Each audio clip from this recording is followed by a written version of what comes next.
single day. This is Twit.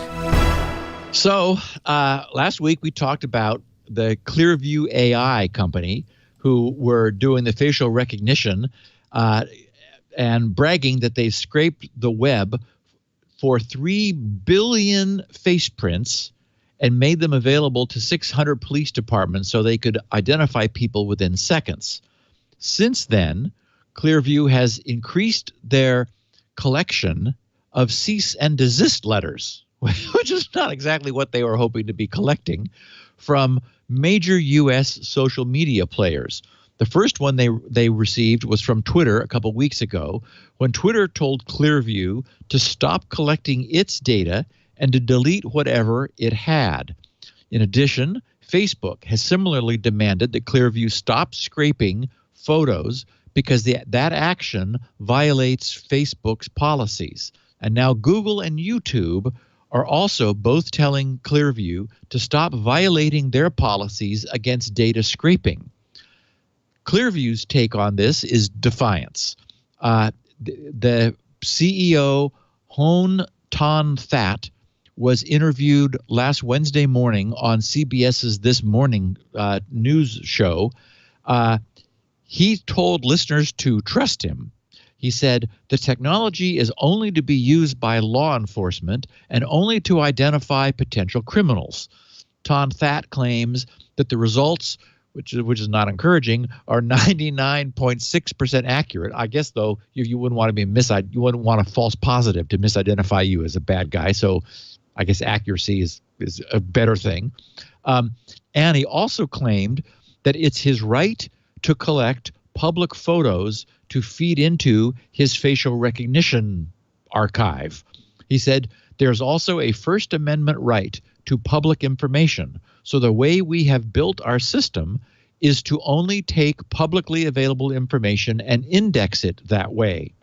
And by the way, there was a recent Supreme Court decision having to do, or was it Supreme Court, but maybe Ninth Circuit Court, having to do with scraping of LinkedIn, in which they ruled, yep, you can't stop scraping. If it's public information, you can't stop it. In fact, I have that. I have a mention of that here.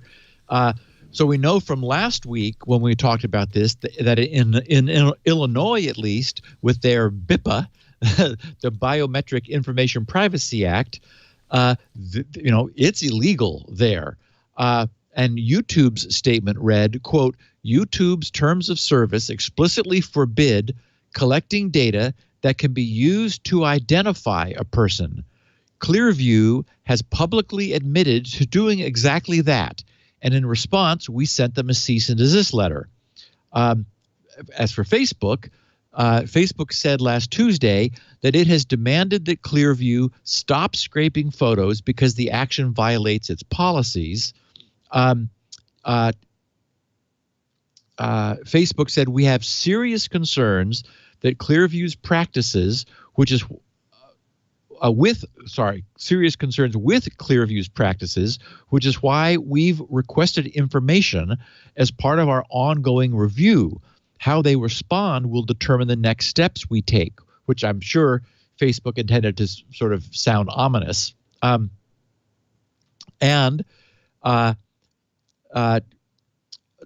That defended Clearview as being a Google-like search engine.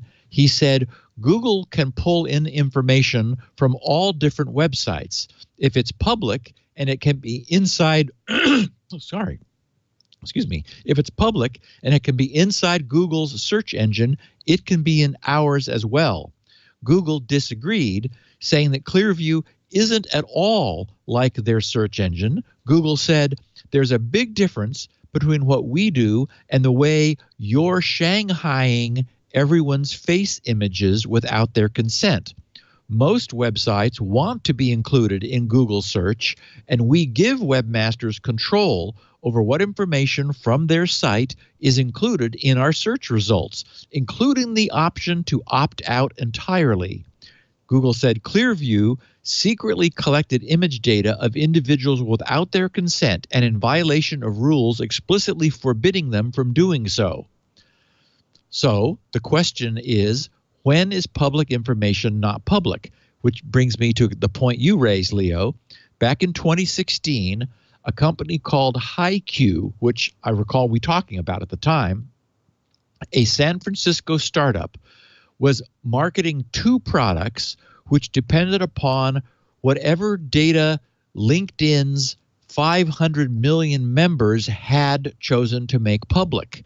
There was the first product they called Keeper, which identified employees who might be ripe for being recruited, and Skills Mapper summarized a LinkedIn member's skills. In that instance, HiQ was amassing public information, grabbing the same material that anyone could get from LinkedIn without having to log in. So any browser would display the same information HiQ was vacuuming up, organizing, and reselling.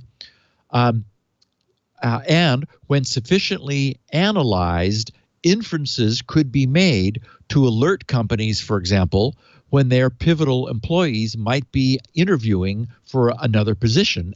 And you can do much more, as we know, with this kind of advanced informatics. Yeah, isn't that interesting? You put a flag to be notified when any of your employees' LinkedIn profiles indicate maybe they're taking that longer lunch break was a little more than a lunch break. Okay, so in the case of HiQ, LinkedIn sent a cease and desist letter alleging that it was violating serious anti-hacking and anti-copyright violation laws, and LinkedIn cited the Computer Fraud and Abuse Act, the CFAA, the Digital Millennium Copyright Act, the DMCA that we've talked about so much, and California Penal Code Section 502C, whatever that is. LinkedIn, which when this is a little interesting aside, had been exploring how to do the same thing with its own data that HiQ had achieved, also noted that it had blocked HiQ from accessing its data. And as you mentioned, it was just this past September in 2019, an appeals court told LinkedIn to back off and that it had no legal right to interfere with HiQ's profiting from its users' publicly available data. The court protected data scraping of public data in what at first looks like a major legal precedent, but it's actually a lot less clear. Our friends at the Electronic Frontier Foundation wrote, quote, "While this decision represents an important step to putting limits on using the CFAA, the Computer Fraud and Abuse Act, because the concern has been that it's being abused, to intimidate researchers with the legalese of cease and desist letters, the Ninth Circuit sadly left the door open to other claims, such as trespass to chattels or even copyright infringement, that might allow actors like LinkedIn to limit competition with its products." So essentially, the Ninth Circuit didn't go as far as our EFF folks wished it had, but in this case, at least it said, hey, you LinkedIn are not lawfully allowed to prevent somebody from visiting your site with automated scrapers and obtain whatever information has been made public by your users. And of course, the problem is the CFAA, the Computer Fraud and Abuse Act, is broadly written and subject to multiple conflicting interpretations across different federal circuits. This makes it likely that the Supreme Court will ultimately be forced to resolve the meaning of terms which are not really clear. The CFAA says, for example, without authorization. Well, people want to take without authorization the way that they want to, and this, of course, is bad. This occurs with broadly written legislation that just ends up having to. It's a problem for everyone and ends up having to get resolved in the courts. The EFF's surveillance litigation director, there is such a person. Their surveillance litigation director, Jennifer Lynch, said that Clearview is the latest example. So now we're talking about Clearview, the facial scraping people. That doesn't sound right. Facial. Well, anyway, is the latest procedure. Yes, you can get Keeps that your done. skin soft. Yeah, it's covered by insurance. Is the latest example of why we need laws that ban or at least pause, pending more clarification, law enforcement's secretive use of facial biometric recognition. She cited many cases of what she called law enforcement's and Clearview's specifically abuse of facial recognition, stating, quote, police abuse of facial recognition technology is not theoretical. It's happening today. Law enforcement has already used live face recognition on public streets and at political protests. And of course, as we've observed before, this is all being enabled by the recent incredible reductions in cost. The cost of processing power has crashed. The cost of mass storage has collapsed. The cost and presence of ubiquitous networking communications just doesn't cost anything anymore to send data, massive data all over the place. We didn't have this 10 years ago. And Leo, although the podcast will have run out by 10 years from now, we'll still be around, and we'll see what we have 10 years from now. We'll see if anybody recognizes us. This is Twit. Clearview.ai. It's a Peter Thiel company. Sells face recognition. Yeah, right there, right? That's all I have to say. It sells face recognition data to a lot of people, including law enforcement. And it's a big story because they've been scraping data. In fact, YouTube just said, knock it off, Clearview.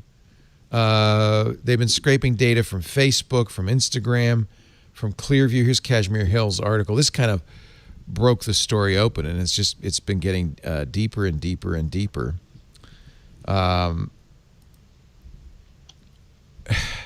They claim their database is 3 billion images scraped from Facebook, YouTube, Venmo, millions of other websites. It is bigger than anything the government has. Isn't this what the LinkedIn decision enables?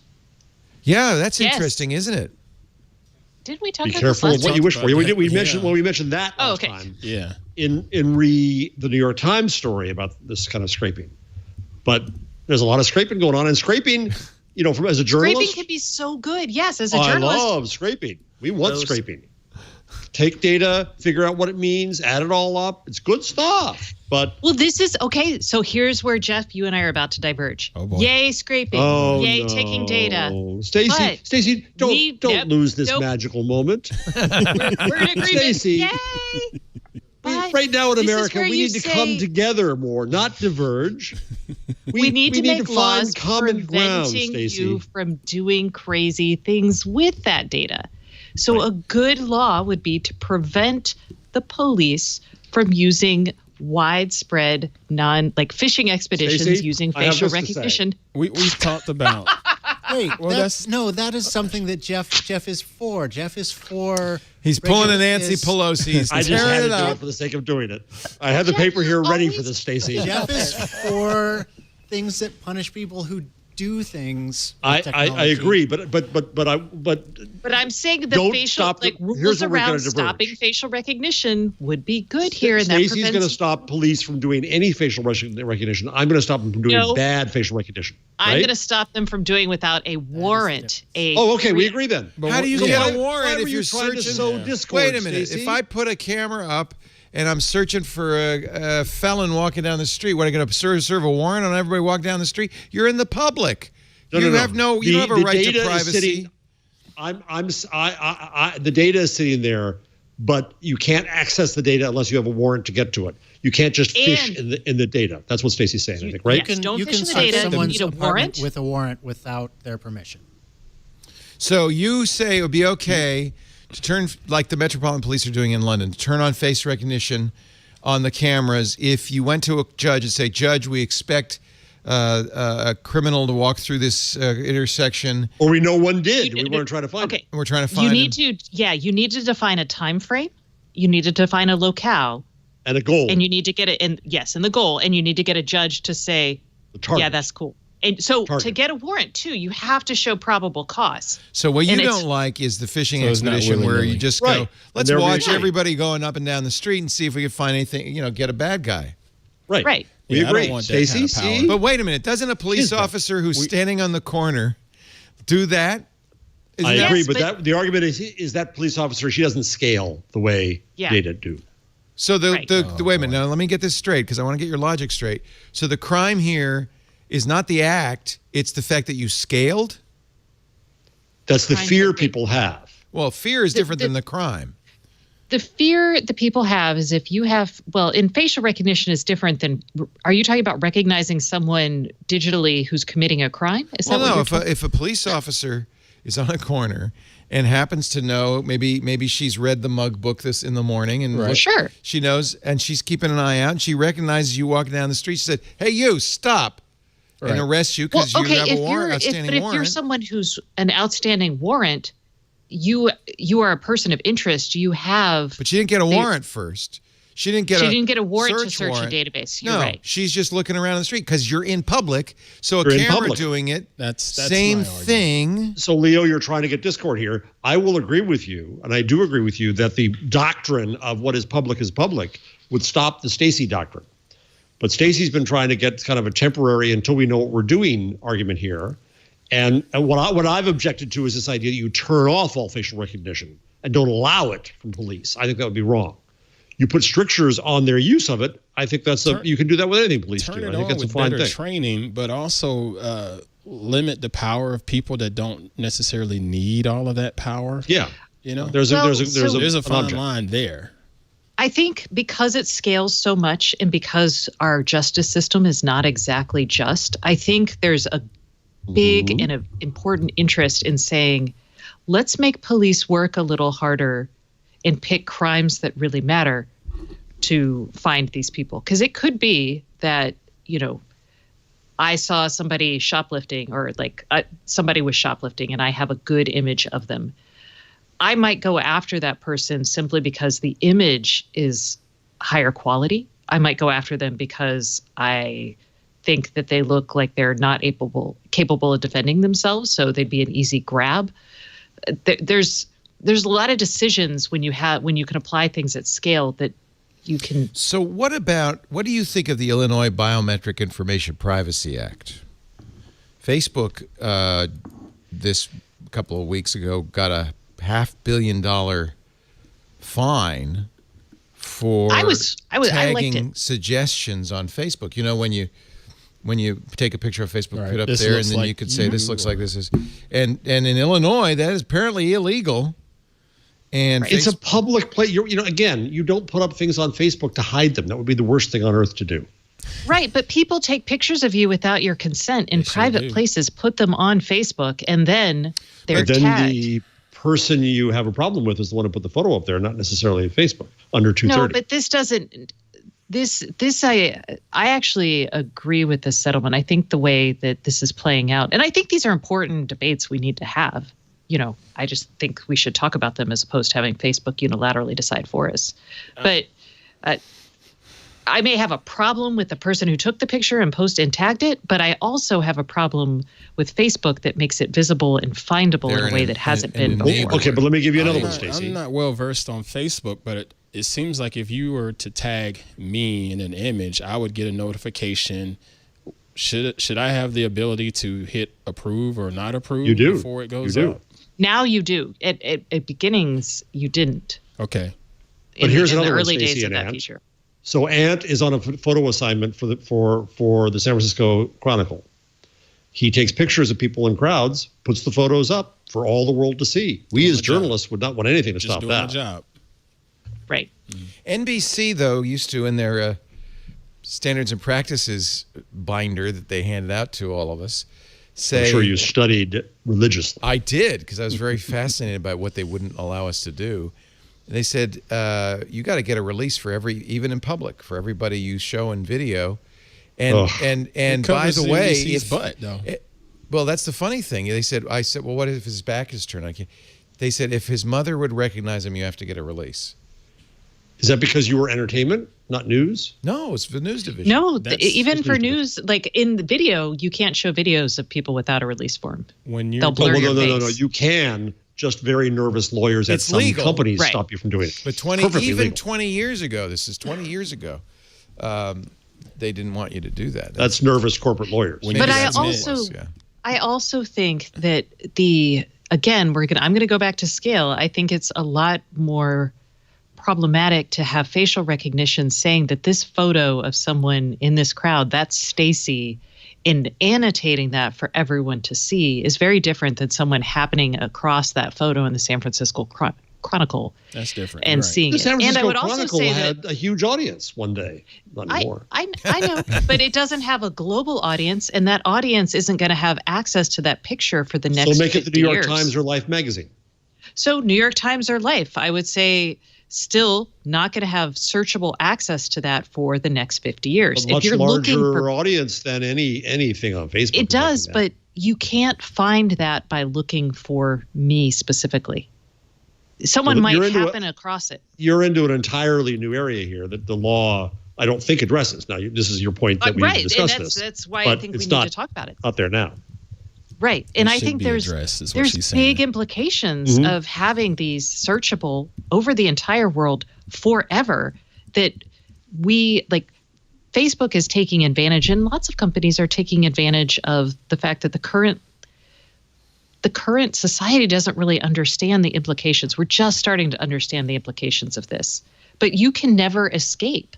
I mean, in some ways, that's like what do not track, but that's a very clumsy way of doing it. And I think if we talked about it and figured this out for facial recognition, we have a better chance of crafting rules that would not force us to do something clumsy like do not track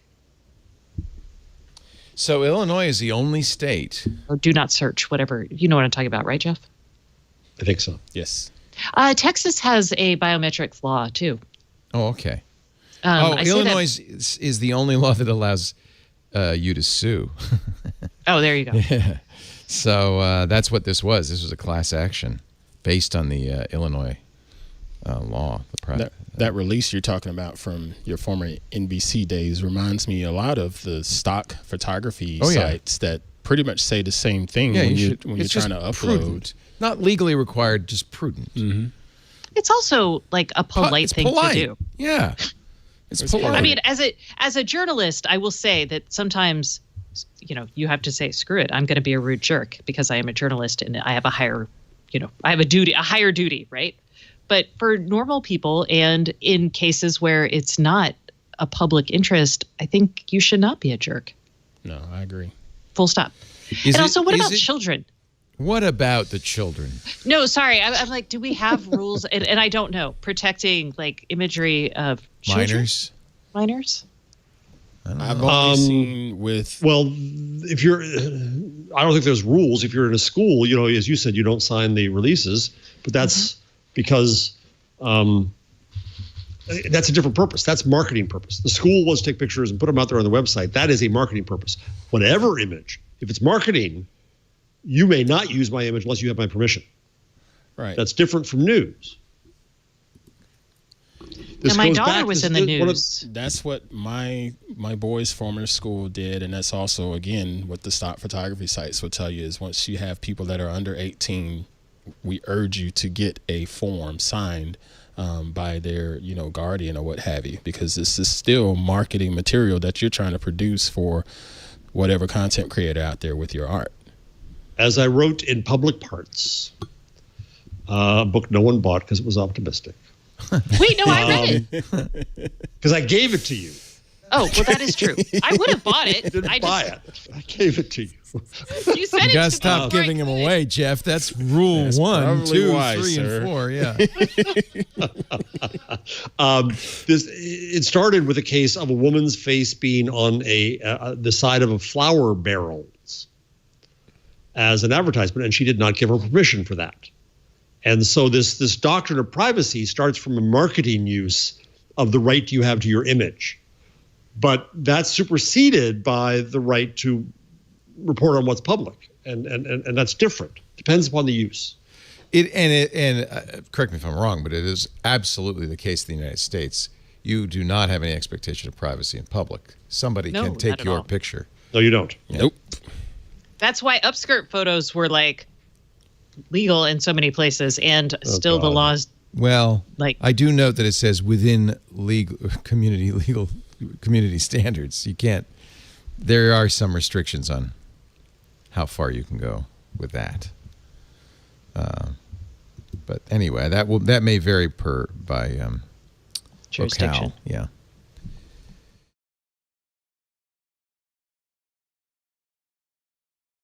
Welcome back to CBS This Morning. I'm Gail King with Anthony Mason and Tony DeCopel. Critics say that a controversial startup poses a new and profound threat to everyone's privacy with its facial recognition technology. So we spoke to the CEO in his first network TV interview.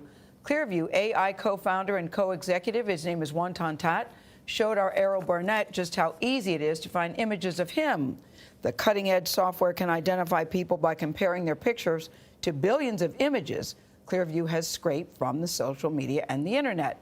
Errol Barnett is here in the studio with more on this. Good morning, Errol. I'm very fascinated to hear what you got to say. Yeah, listen up to this. Good morning, everyone. Clearview AI CEO says he wants you to trust him. He's trying to gain the public's trust here. The 31-year-old says his company's facial recognition technology is only available to law enforcement and is to be used to identify potential criminals. But there are serious questions about whether his software is too invasive.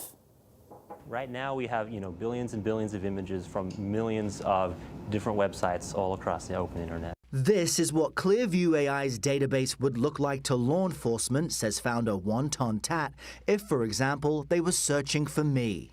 I mean, I got to say, it's slightly unnerving seeing someone able to scroll through so many images of my face. But you have to remember that this is only used for investigations after the fact. This is not a 24/7 surveillance system. Tontat says his artificial intelligence program can identify someone from an image in seconds. It matches faces of unknown people to their online photos and the sites the images originally came from. The results, he says, are 99.6% accurate. Would you like to have a try? Sure. Let's see. When we tried out the company's phone app, even covering half my face, it still worked on the first try. There we go. Tontat says Clearview has 3 billion images in its database sourced from millions of websites and social media platforms in a method known as scraping.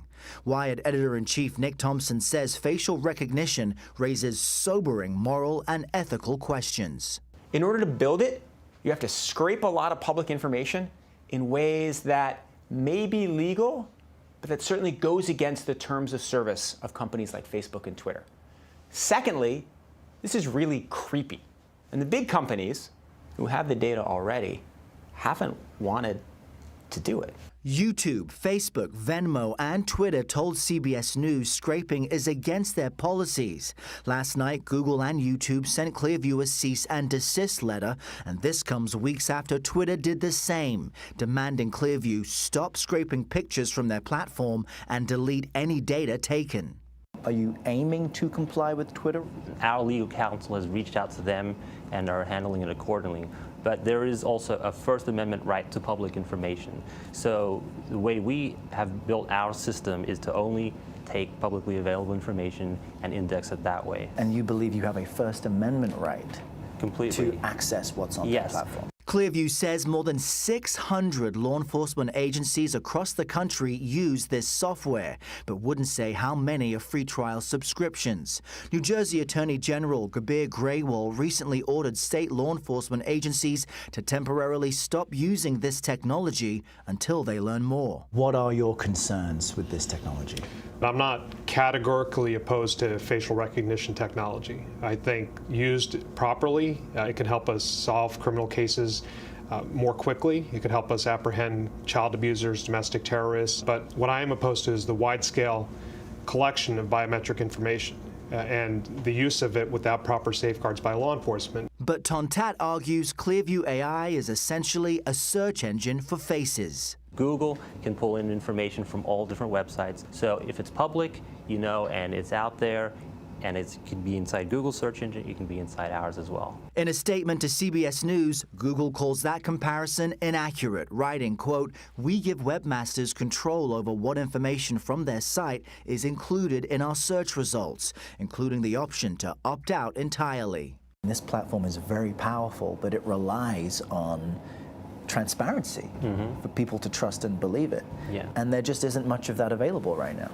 Well, that's why I'm here on TV explaining all these things, and that's why we meet with a lot of the people in government. Tontat tells CBS News the technology won't be made available to the general public as long as he's running Clearview. But Thompson says it may not be so simple. So Clearview says, you may be worried about our technology, but it's just used by police departments to catch terrorists and keep you safe.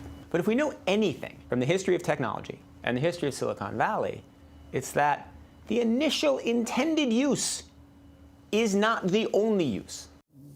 Now, Tontat told us subscription prices vary, but to give you a rough idea, one of the largest police departments in the country pays roughly $50,000 for a 2-year contract. Now, Clearview keeps all images, even if they are deleted from the website where they are sourced. And the New York Times, which really broke this story open, the reporter Kashmir Hill last month reports that the company is working on a tool that would let people request to have those images taken down. Yeah, request doesn't mean they comply. I mean, the big question here is it not against the law, as Nick Thompson points out, and in the absence of some sort of national federal regulation, these companies are left to do whatever they want. Yeah. Yes. Precisely. And the other concern is that, well, what if police officers take images out of context? What if they see you at a rally or a demonstration and those images become part of a profile that they build? Tontat says, look, if it's public information and it's already out there, we are just sourcing it and matching it through our He has an argument, but I'm with Nick Thompson. It's really creepy. Yeah. It's creepy. People are divided on whether or not this is a benefit to society or whether it really crosses a line, you know, of no return. I understand the concerns. What was like seeing all those pictures of you, Errol?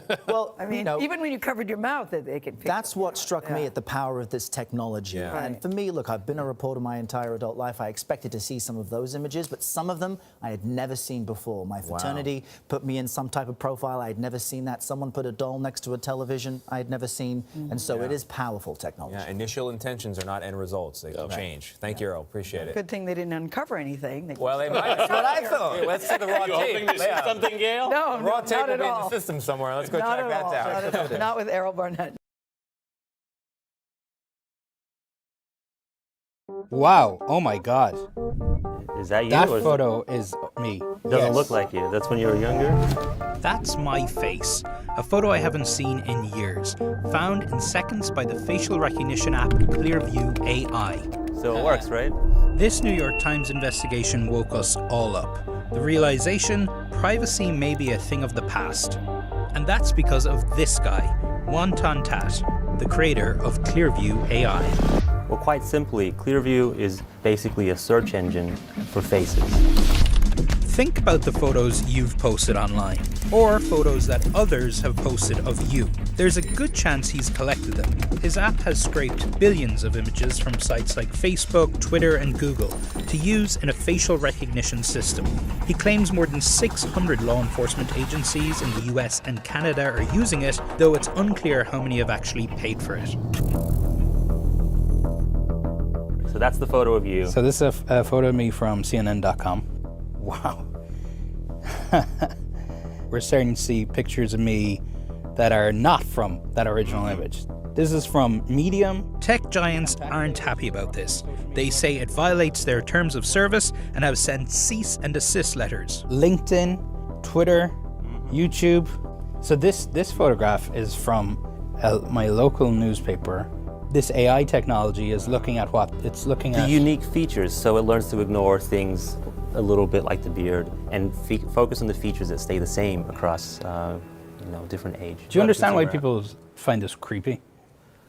I can understand people having concerns around privacy. So the first part to remember, it's only publicly available information. We're not just making technology for its own sake. The reason and the purpose we found is to really help law enforcement solve crime. I was deeply disturbed. I was concerned about how Clearview had amassed its database of images. I was concerned about its data privacy, and I was concerned that it was tracking law enforcement searches. Clearview clearly claims that It works. I mean, they said here in New Jersey, it was used to identify a suspected child predator last year. In these sting operations that we do, we have a trained detective who's online pretending to be a teen or a minor. So we know that the person has committed a crime. We know that they're coming to the undercover location where law enforcement will arrest them. What we don't know is who is this person. But what we do have is a picture that they've sent to the undercover. And so the Clearview app was used to get the name of the individual coming to the undercover location. We wanted to find out, well, does this person have firearms? Do they have a violent history? That's how that tool was used in that particular case. It wasn't used to develop the probable cause to arrest that person. It was used for law enforcement safety purposes. Are you concerned about taking a tool as powerful as that out of the hands of law enforcement? I'm not categorically opposed to the use of facial recognition technology. A facial recognition tool can be used properly if we understand how the database is created. Whether or not facial recognition is a very effective tool for criminal investigation, we can think of that question as a little bit beside the point. The question is, what do we want police to be able to know about us, considering most of us really haven't done anything that warrants our information being in law enforcement databases. So I'm going to ask my producer, Risha, to also run her face through this. Okay. Do you have much social media? I'm out there. Let's see. So, never had a demo fail. Let's see. You've never had a demo fail? So far. Oh, God. Wait, this is Instagram. Mm-hmm. I'm private on Instagram. Oh, that's someone else's Instagram. So, yeah, it's only publicly available. But that's mine, too. You were public for a while? I was public at one point, and then I went private. So, those can... So if I go public, and that's my Instagram too, and I'm private now, but I was public at one point. If an image is publicly available, Clearview's technology is capable of grabbing it. It doesn't matter if you delete it later or change the privacy settings. It doesn't even matter if somebody posted it without your knowledge or permission. My dad doesn't have a Facebook account, but I've put photos of my dad up online. Is your view that by him consenting to get a photo taken, he has inadvertently consented to being in your database? Did you post it publicly? Yes. Yeah. And did you say, hey, Dad, I'm going to put this on the No, internet? probably not. Oh, interesting. But, So that's on me then? Yeah. And it was also our view that, it's for this use case, say, not your dad, but someone else was in the background of that photo, and that could lead to solving a crime, then it's a good thing. Clearview claims its app is 99% accurate, a claim that CNN hasn't verified. What if it identifies the wrong person and that leads to a wrongful conviction? Are you worried about that? Yeah, we don't want that to happen at all. And so that's why the way it's currently used in all the law enforcement agencies around the US is to make sure it's just a lead. I haven't spoken with any law enforcement agencies who think that facial recognition IDs should be used as evidence in court. They're just interested in using it as an investigative tool, which I think also mitigates a little bit of the community concern. We need to have guidelines in place for law enforcement officers. Who's authorized to use this tool? Are they trained on it? And then when they get those results, are they trained then to know that it's only a lead? So you think this is an area that should be regulated? Yeah, absolutely. I don't think regulation's a bad thing, and we want to work with the government to create something that is safe. Have you met with any legislators yet? Yeah, we've had meetings so far. Have you met with? A while ago, we met with some people, and we're going to do more meetings in the future. Yeah. You don't want to name any of them? No, it's between us for now. I would imagine you must be preparing for some cases that will be landmark cases that set a precedent in this area. Yeah, I think that it's a very... You're going to have a lot of days in court. Are you prepared for that? Sure, yeah. I don't think there'll be that many, but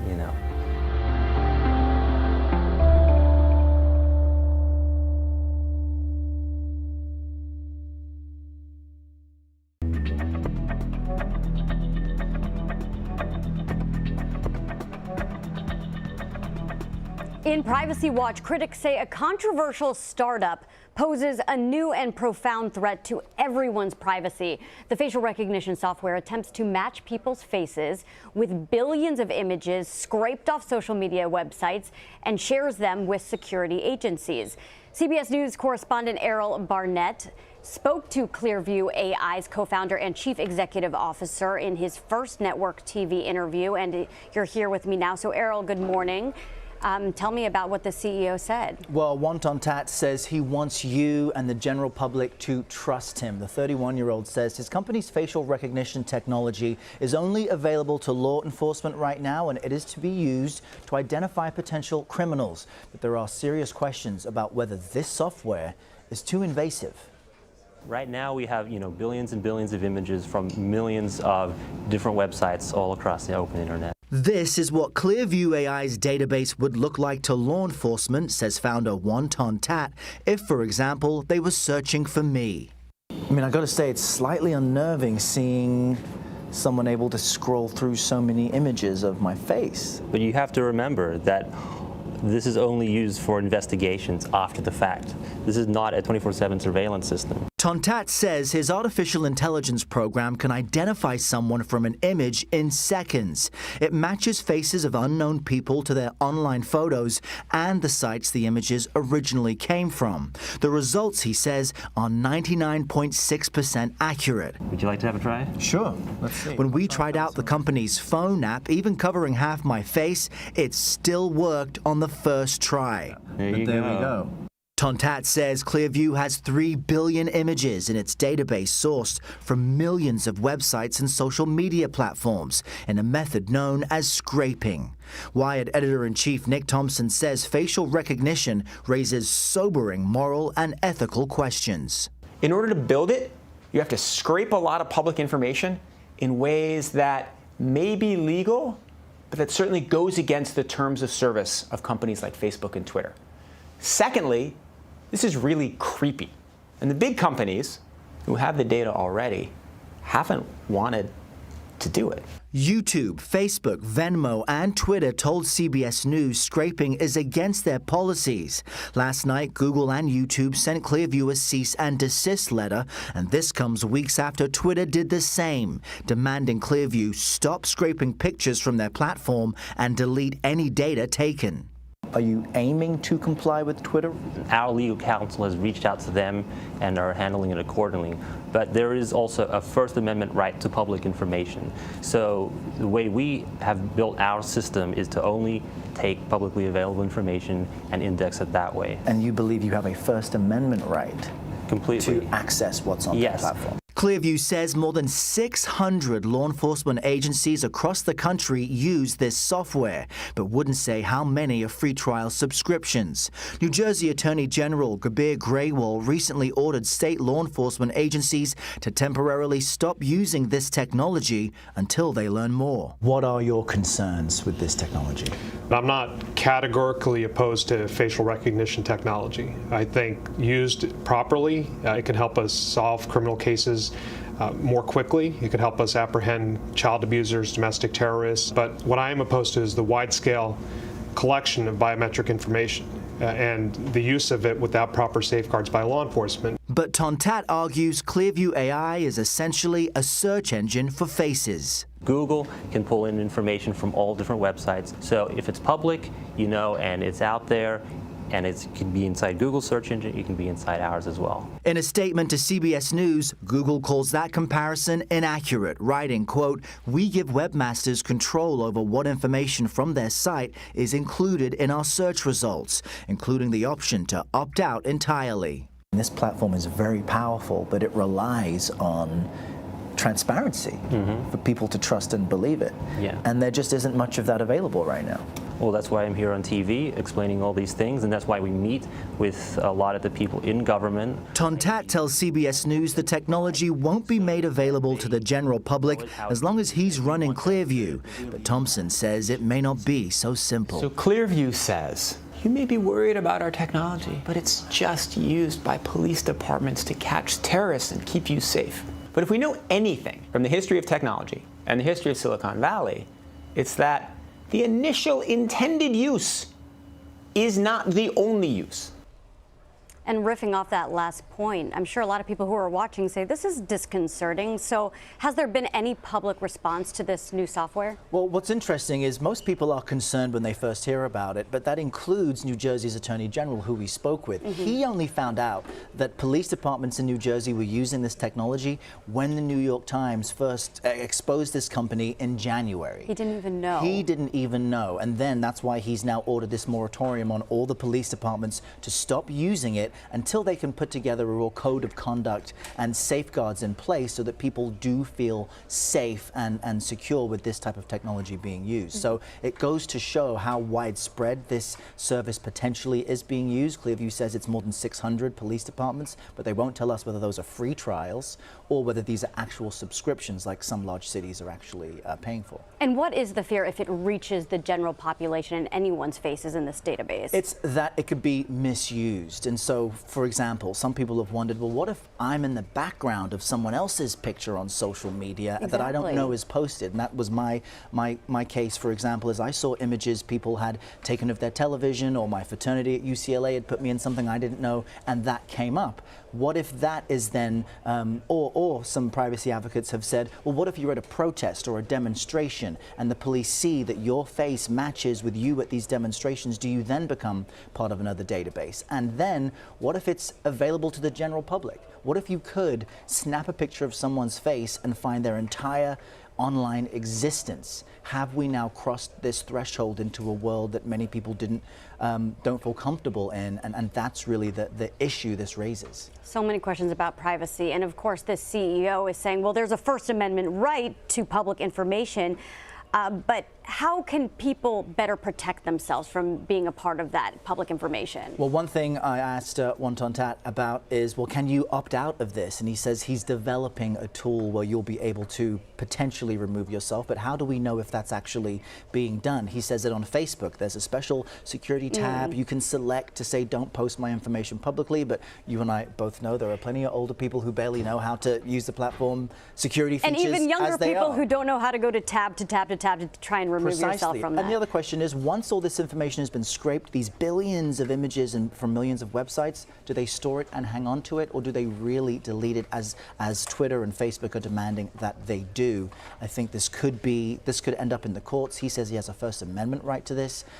Meanwhile, I would check your online presence and your social media pictures. Errol Burnett, thank you so much. Good to chat with you. Hey, Sheriff County, this is Sheriff County COPWATCH. I am using any video here under fair use if you have criticism, reporting, teaching, etc. And please donate. I do not make money from YouTube, and there are different ways to donate in the video links. Thanks.